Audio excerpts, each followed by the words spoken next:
Fisheries വകുപ്പ് കൊട്ടിയാഘോഷിച്ചു കൊണ്ടുവന്ന പദ്ധതിയാണ് പുനർഗേഹം. പക്ഷേ പദ്ധതി ഗുണഭോക്താക്കൾക്ക് ഗുണം ചെയ്യേണ്ടതിന് പകരം നൽകിയത് ദുരിതം മാത്രം.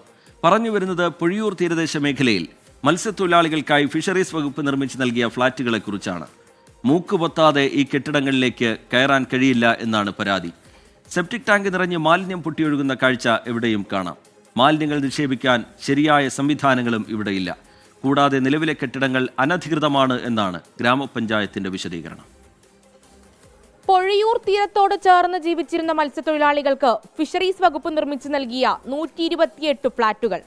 128 ഫ്ളാറ്റുകളിലായി 500-ലധികം മത്സ്യത്തൊഴിലാളികൾ. എന്നാൽ ഇന്നിവർ ഇവിടത്തെ അനധികൃത താമസക്കാരാണ്. നിലവിലുള്ളിടത്ത് യാതൊരു അടിസ്ഥാന സൗകര്യവുമില്ല.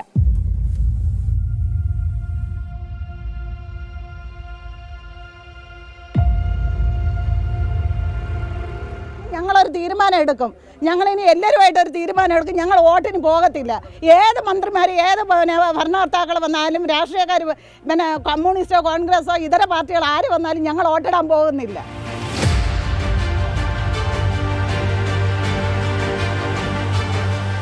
നാല് വർഷം മുൻപേ 2021 സെപ്റ്റംബർ 16 സംസ്ഥാന സർക്കാരിന്റെ പുനർഗേഹം പദ്ധതി പ്രകാരം നിർമ്മിച്ചു നൽകിയതാണ് ഫ്ളാറ്റുകൾ.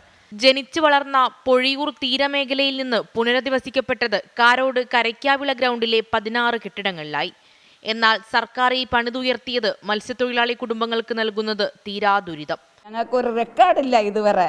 ഞങ്ങൾ മരണം വന്നാൽ ഞങ്ങൾ ചുമത്തരിക്ക് പോകണമെങ്കിൽ തത്തപ്പള തോപ്പ്, വലവീശിങ്ങാണി, അങ്ങോട്ട് കടൽ തീരത്തിലുള്ള അഡ്രസ്സാണ് ഞങ്ങൾ കൊടുക്കുന്നത്. വേറെ ഒരു കുളം, എല്ലാവരും കുളപ്പായിരുന്നാലും നമ്മൾ എന്തറിയാൻ, നമ്മൾ വന്നു പോയി. ഞങ്ങൾക്ക് വീടെല്ലാം നഷ്ടപ്പെട്ടത് കൊണ്ടാണ് ഇത് തന്നപ്പോൾ ഞങ്ങൾക്ക് ഇതിൽ 3.5 വർഷമായിട്ട് ഇതുവരെ അഡ്രസ്സും ഇല്ല, ഒരു തെളിവും ഇല്ല. ഞങ്ങൾ വാടകയ്ക്ക് താമസിക്കുന്നത് പോലെയാണ് താമസിക്കുന്നത്.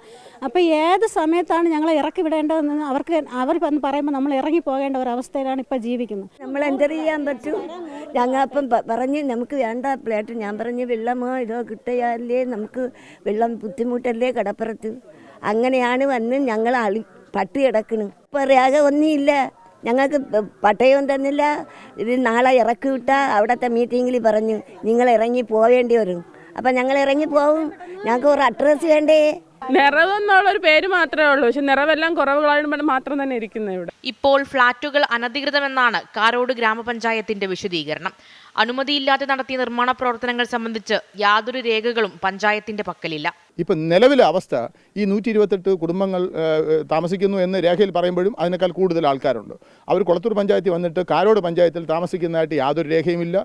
ഈ കെട്ടിടങ്ങൾക്കൊന്നും തന്നെ നമ്പർ ലഭിച്ചിട്ടില്ല. അതുകൊണ്ട് തന്നെ ഇവർക്കാർക്കും ഓണർഷിപ്പ് കൊടുത്തിട്ടില്ല. ഇവിടെ പഠിക്കുന്ന കുട്ടികളുണ്ട്, ഉദ്യോഗാർത്ഥികളുണ്ട്. ഇവർക്കൊരു അപേക്ഷ വന്നാൽ, സർക്കാരിന് ഒരു അപേക്ഷ കൊടുത്താൽ ഇവർ ഏത് അഡ്രസ്സിൽ അപേക്ഷിക്കും? ഫ്ളാറ്റുകൾ അനധികൃതമെന്ന് മാത്രമല്ല, ഇവിടെയെങ്ങും യാതൊരു അടിസ്ഥാന സൗകര്യവുമില്ല. സെപ്റ്റിക് ടാങ്ക് നിറഞ്ഞ് മാലിന്യം പൊട്ടിയൊഴുകുന്നു. ജൈവ അജൈവ മാലിന്യങ്ങൾ നിക്ഷേപിക്കാൻ സംസ്കരണ പ്ലാന്റുകളില്ല. കാലം കഴിയുന്തോറും താമസക്കാരെല്ലാം രോഗികളാകുന്നു. ഇവിടെ വാരണ്ട്, അവിടുത്തെ ഉയരമുള്ള വാരണ്ടത്തെ വാരണ്ട് ഇവിടെ കൊണ്ട് തട്ടി ഇട്ട് പുഴു ഒക്കെ കൊടുത്തിവിടെ ഇരിക്കാൻ പറ്റില്ല. ഇത് വീട് ഇവിടെ ഇരിക്കണ്ട, ഇവിടെ ഇരിക്കാൻ പറ്റൂല. പിള്ളമാളെ ഈ രോഗം തന്നെ ഇതല്ല സാർ. ഇതിൽ വന്ന് ഈ വീട്ടിൽ കിടക്കേണ്ട താളൊക്കെ കിടക്കേണ്ട ജൈവകാരെ കൊക്കോ പുഴു അതൊക്കെ കാണാതെ.